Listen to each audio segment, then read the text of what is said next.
आइए ना हमारा एनडीए के बिहार में,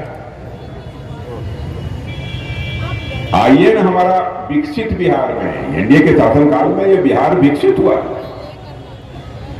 आइए ना हमारा एनडीए के बिहार में, हमारा विकसित बिहार में।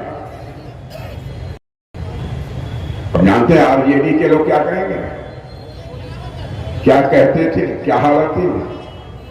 आइए ना हमारा बिहार में, ठोक देंगे कट्टा कपार में। ईमानदारी से भी सरकार चलाई जाती है। यह करके हमारे नीतीश कुमार ने दिखा दिया है मेरे बहनों भाइयों।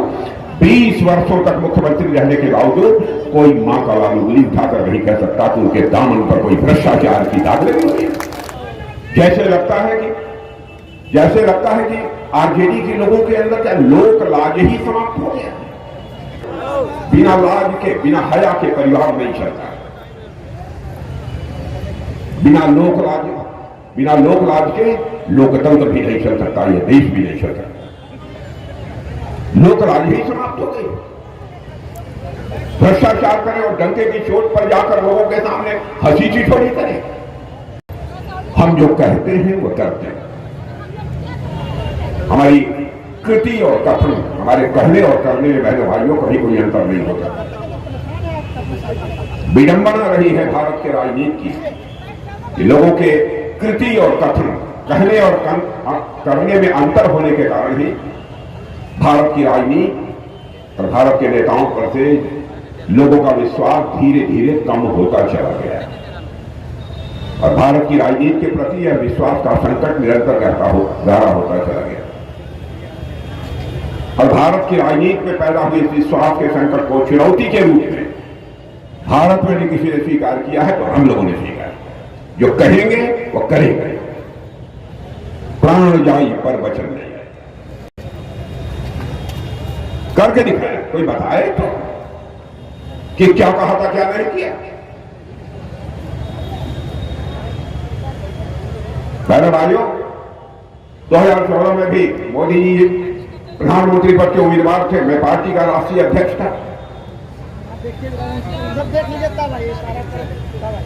जो कहा था हम लोगों ने उसमें सब कुछ हुआ।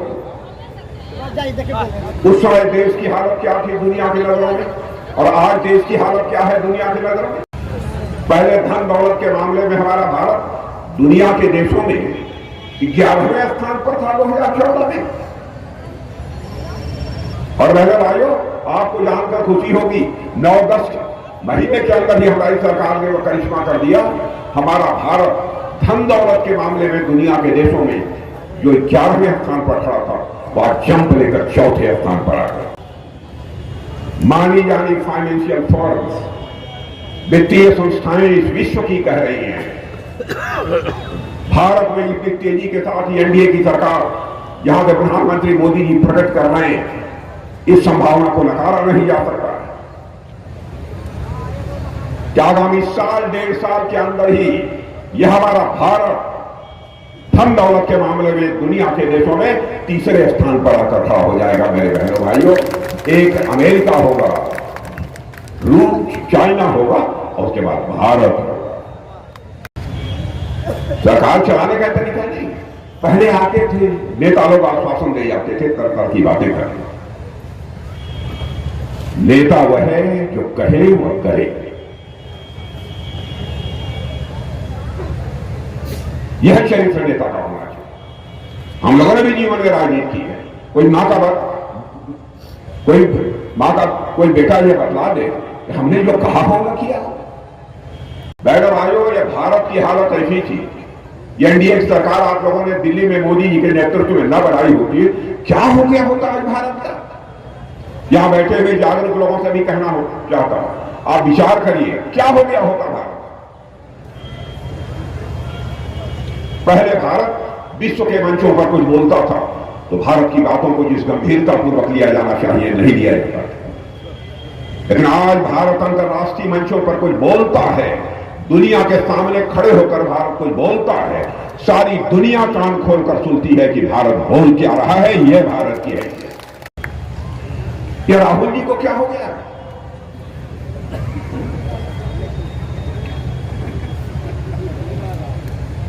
बहनों भाइयों, राहुल गांधी ने कहा कि सेना में भी आरक्षण होना चाहिए। क्या सेना को जाति, पाति, पंथ और मजहब के आधार पर चलाया जाएगा? वहां पर भी उनको आरक्षण। ये लोग देश को कहां ले जाना चाहते हैं? जिन सेना के जवानों ने अपने शौर्य और पराक्रम से भारत का मस्तक सारी दुनिया में ऊंचा किया,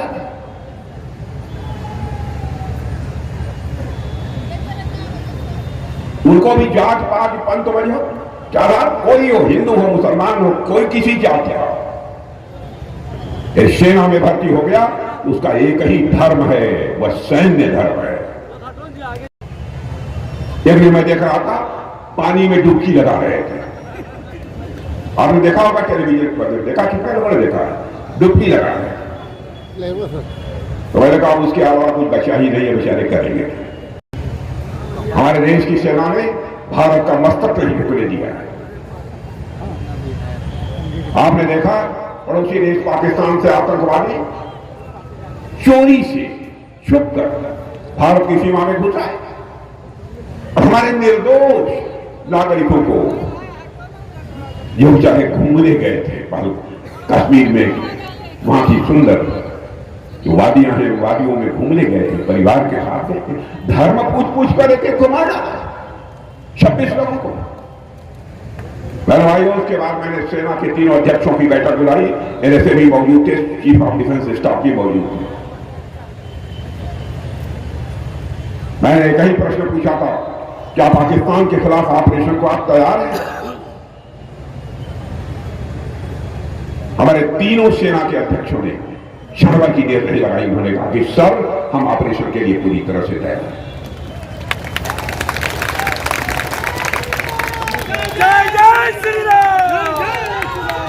फिर हमारे शेरे दिल प्रधानमंत्री जी ने बैठक बुलाई और बैठक में सब स्थिति का जायजा लिया। खैर, उन्होंने पूरी जानकारी पहले से रखी थी और उन्होंने कहा कि जाइए आप लोगों को खुली छूट दी जाती है, जो भी करना हो वो करना। राहुल जी, चीजों को समझिए, देश ऐसे नहीं चलता।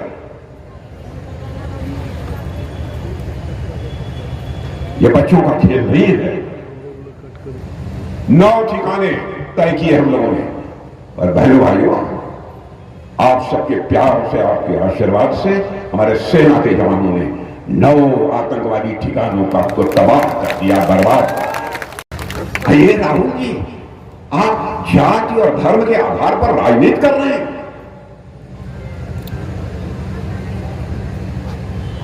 भारत का रहने वाला हर नागरिक हमारे परिवार का सदस्य है। हमारे देश के और ऋषियों मनीषियों ने भारत की सीमा में रहने वाले लोगों को ही अपने परिवार का सदस्य नहीं माना है, बल्कि पूरे विश्व की धरा पर रहने वाले लोगों को अपने परिवार का सदस्य मानते हुए वसुधैव कुटुंबकम का संदेश सारे विश्व को, दुनिया की किसी एक धरती से गया है तो केवल और केवल भारत की धरती से गया है। मेरे चींटी यदि आटा गूंथती रहती है घर में, चींटी बगल से गुजर जाती है, उसके पैर से दबाकर मारती नहीं है, बल्कि थाली से आटा निकालकर उस चींटी के सामने भी डाल देती है और उसके भी दीर्घजीवी होने की कामना करती है। यह है मेरा भारत।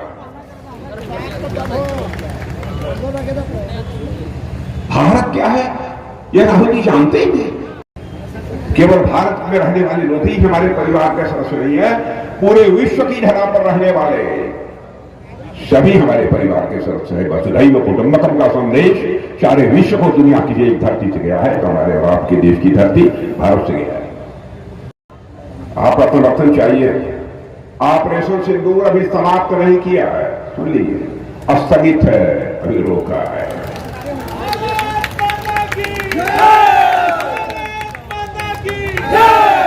भारत पुराना वाला भारत नहीं रहा। भारत किसी को छेड़ता नहीं है। अब यदि भारत को कोई छेड़ेगा तो भारत छोड़ेगा भी। जानते हम क्या जानते हैं, मैं इसका समझ के बोलता हूं, लेकिन सभी योग्यता प्रतिभा मैंने पहले ही बता दिया, सारी योग्यता प्रतिभा क्षमता आपकी श्रेष्ठी सिंह के पास है।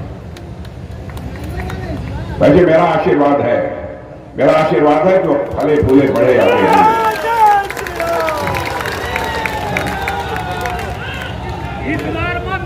अरे मंत्री से बड़ी अभी है क्या बात है?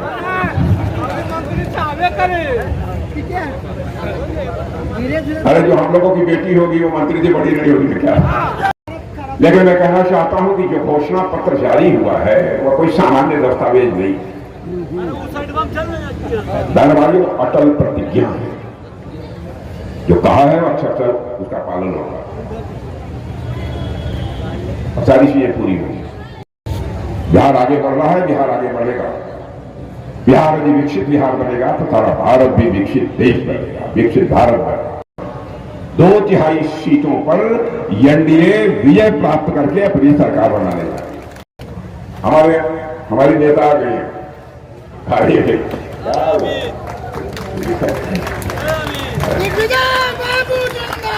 धन्यवाद। और हम लोगों के बहुत पारिवारिक रिश्ते हैं, समय ज्यादा कुछ न बोलते हुए मैं आप लोगों से यही अनुरोध करूंगा कि अच्छा चर्ची यदि चुनाव जीतना तो तय है, कई लोगों ने मैं कह दूंगा जीत जाएगी, मैं बाद में मत कहिएगा क्या आपने, अरे वो पीछे बदलाव कर लो जीत जाएगी ना।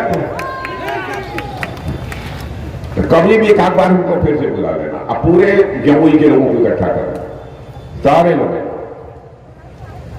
और आऊंगा बहनों भाइयों तो अपना स्वागत कराने के लिए नहीं आऊंगा, बल्कि शीश झुकाकर आप सभी के प्रति आभार व्यक्त करने के लिए यहां पर आऊंगा।